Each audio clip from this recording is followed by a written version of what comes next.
challenged might, but in the face of true power. Why won't you die? दोस्तों, Marvel cinematic universe के phase 4, 5 और 6 in short multiverse saga की अगर बात करें तो उन सब में जिस बड़े और खतरनाक विलेन की बात की जा रही है वो है Kang the conqueror. Disney plus की लोकी सीरीज में जोनाथन मेजर्स ने ही हु रिमेन्स के कैरेक्टर से एमसीयू में धमाका कर दिया था और ये हम सबको ही पता है कि वो दरअसल कैंग का ही एक वेरिएंट है। और सीरीज से ये बात भी क्लियर हो गई थी कि मल्टीवर्स में इन साहब के कारण बहुत जल्द ही एक बहुत बड़ी वॉर होने वाली है। इसके बाद फेज 5 की पहली film Ant Man and the Wasp Quantumania में जोनाथन को कैंग द कॉन्करर के रूप में पेश किया गया और हमें इसकी बैक स्टोरी पता चली। पर फिर उसके बाद कहानी में आया एक ट्विस्ट और मार्वल सिनेमैटिक यूनिवर्स और डिज्नी ने जोनाथन मेजर्स को किन्हीं विशेष कारणों से टाटा बाय बाय कर दिया। अब वैसे तो ये विशेष कारण आपको पता ही होंगे और अगर नहीं पता है तो क्यों बार बार इस बात को रिपीट करें कि जोनाथन अपनी एक्स गर्लफ्रेंड को हरास और असॉल्ट करने के चक्कर में कानूनी पचड़ों में पड़ गए हैं। कोई नहीं, हमें क्या, जो भी कारण रहे हों, पर इस बात में कोई शक नहीं कि एमसीयू ने जोनाथन पर बहुत बड़ा दाव लगा रखा था और इस इंसिडेंस के बाद उनकी आने वाले प्रोजेक्ट्स की प्लानिंग धरी की धरी रह गई। वैसे अब अगर देखा जाए तो स्टूडियो के पास दो रास्ते हैं। एक तो ये कि वो कैंग का किरदार, बोले तो कैरेक्टर, किसी और एक्टर को दे दें और अपनी पुरानी प्लानिंग के साथ मैदान में डटे रहें, और या फिर वो अपनी आने वाली एवेंजर्स फिल्मों के लिए किसी नए बड़े विलेन को लाने की तैयारी कर लें, जिसके लिए ज्यादा कुछ नहीं, उन्हें अपनी पूरी कहानी में थोड़ा बहुत फेरबदल करना पड़ेगा। अब इस बात में कोई शक नहीं कि मार्वल की दुनिया में दर्जन के हिसाब से विलेन भरे पड़े हैं जो इस बड़े विलेन यानी कैंग की जगह आसानी से ले सकते हैं। वैसे भी Ant Man and the Wasp Quantumania के एंड में ऐसा लगा भी था कि एक पोर्टल में जाने के बाद कैंग खत्म हो गया है। तो भाई लोग, अब ये गुरु ज्ञान देना तो बड़ा आसान है, पर सबसे बड़ा प्रश्न ये है कि आखिर एमसीयू के वो कौन से कैरेक्टर हैं जो इस भूमिका में सबसे ज्यादा फिट होते हैं। तो चलिए आज के हमारे इस वीडियो में नजर डालते हैं ऐसे ही कुछ 5 मार्वल विलेंस पर जो कैंग द कॉन्करर को रिप्लेस करने के लिए सबसे ज्यादा फिट है। और हमारी इस लिस्ट का पहला नाम है गैलेक्टस।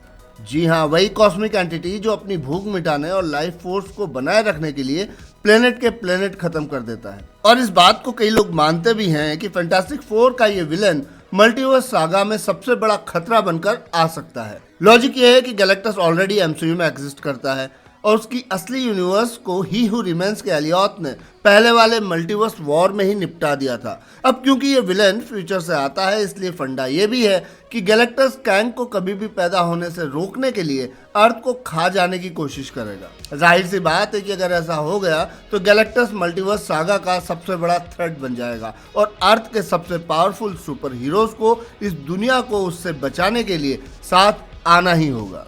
अब बात करते हैं दूसरी थ्योरी की, और अगर उस पर चलें तो उस हिसाब से कॉमिक की दोनों बड़ी सीक्रेट वॉर्स की कहानियों में हमने डॉक्टर डूम को एक छोटे विलेन के रूप में देखा है, पर अब वो नई कहानी में इस मल्टीवर्सल इवेंट का सबसे बड़ा विलेन बनकर अपनी प्रेजेंस बना सकता है। और Avengers the Kang dynasty movie में कैंग की कहानी पर फुल स्टॉप लगाकर ऐसा आसानी से हो सकता है। वैसे भी जब से ये खबरें आई हैं कि मल्टीवर्स सागा में कैंग को रिप्लेस किया जा सकता है तो ज्यादातर फैंस डॉक्टर डूम को अगले फेज के लिए बेस्ट ऑप्शन मान रहे हैं।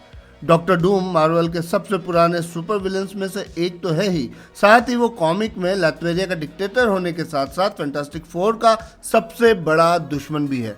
इस वजह से स्टूडियो के पास द कैंग डायनेस्टी और सीक्रेट वॉर्स से पहले इस कैरेक्टर को वापस लाने का एक अच्छा मौका है। लेकिन सबसे बड़ी वजह जिस कारण डॉक्टर डूम कैंग की जगह लेने के लिए एकदम परफेक्ट लगता है वो है उसका सीक्रेट वॉर्स से कनेक्शन।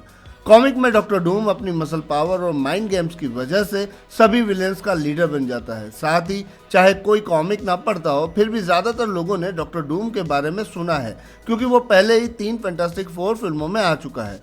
अगर मार्वल मल्टीवर्स सागा के लिए कोई नया बड़ा विलन चूज करना चाहता है तो यही बेहतर होगा कि वो किसी ऐसे नाम को लेकर आए जिसे ज्यादातर लोग पहले से ही पहचानते हैं, और बिना किसी शक के डॉक्टर डूम वही एक नाम है। और अब बात करते हैं रेड स्कल की, और हो सकता है कि आप भी उन बहुत से फैंस में से हों जो रेड स्कल को एवेंजर्स इन्फिनिटी वॉर में वापस देखकर शॉक्ड हुए हों। ये तब सामने आता है जब थानोस सोल स्टोन लेने पहुंचा था। मगर अभी ये क्लियर नहीं है कि एवेंजर्स एंड गेम में हॉकाई को सोल स्टोन मिलने के बाद रेड स्कल का क्या हुआ। अगर मार्वल अगली एवेंजर्स फिल्म्स में रेड स्कल को फिर से लाना चाहता है तो वो आसानी से ये दिखा सकते हैं कि उसका श्राप, बोले तो कर्स, खत्म हो गया है। अब क्योंकि रेड स्कल आज़ाद है तो वो अपनी नई कॉस्मिक पावर का यूज करके मल्टीवर्स को जीतने की कोशिश तो कर ही सकता है। लिस्ट का सेकंड लास्ट नाम है एनाइलस। जी हाँ, ये अभी तक ऐसा मार्वल विलन है जो एमसीयू में नहीं आया है। ये पंखों वाला मॉन्स्टर फैंटास्टिक फोर का दुश्मन तो है ही, साथ ही नेगेटिव जोन में रहता है। अब अगर मार्वल इस आइडिया पर काम करना चाहे तो वो उसे अपनी आने वाली फैंटास्टिक फोर फिल्म में ला सकता है। कॉमिक्स में नेगेटिव जोन एक अलग डायमेंशन है जहाँ सिर्फ एंटी मैटर मौजूद है। एनाइलस और उसके मिनियंस इसी दुनिया में रहते हैं और अगर कभी वहां से बाहर निकले तो वो किसी भी मैटर वाली रियलिटी पर धावा बोल देंगे। अगर मार्वल एनाइलस को किसी मल्टीवर्स फिल्म में लाना चाहता है तो वो आसानी से ये बता सकता है कि नेगेटिव जोन हर यूनिवर्स के बीच के खाली स्पेस में मौजूद है। इस फंडे के साथ मल्टीवर्स के हीरोज को एक साथ आकर इस नए खतरे को रोकने का सॉलिड रीजन मिल जाएगा। और अब फाइनली बात करते हैं उस सॉलिड कैरेक्टर की जिसका नाम शायद आपके दिमाग में भी घूम रहा हो, और वो है अल्ट्रॉन। दिमाग से पैदल ये एआई अब तक मार्वल स्टूडियोज के 2 मेजर प्रोजेक्ट्स का हिस्सा रह चुका है। 2015 की film Avengers Age of Ultron के मेन एंटागनिस्ट और एनिमेटेड शो व्हाट इफ में मल्टीवर्सल हीरो के लिए थ्रेट बना अल्ट्रॉन एक जबरदस्त ऑप्शन है। और उस पर सबसे अच्छी बात ये कि इन दोनों ही प्रोजेक्ट्स ने ये दिखाने में कोई कसर नहीं छोड़ी कि अल्ट्रॉन द मल्टीवर्स सागा में इतना बड़ा खतरा क्यों बन सकता है। उसकी पहली लाइव एक्शन अपीयरेंस ने फैंस को ये दिखाया कि ये कैरेक्टर कौन है और वो एवेंजर्स की टीम के लिए खतरा क्यों है। वहीं उसके एनिमेटेड रूप ने साबित कर दिया कि अल्ट्रॉन सबसे शक्तिशाली बनने की अपनी कोशिश में मल्टीवर्स की यात्रा भी कर सकता है और उसे डोमिनेट भी कर सकता है।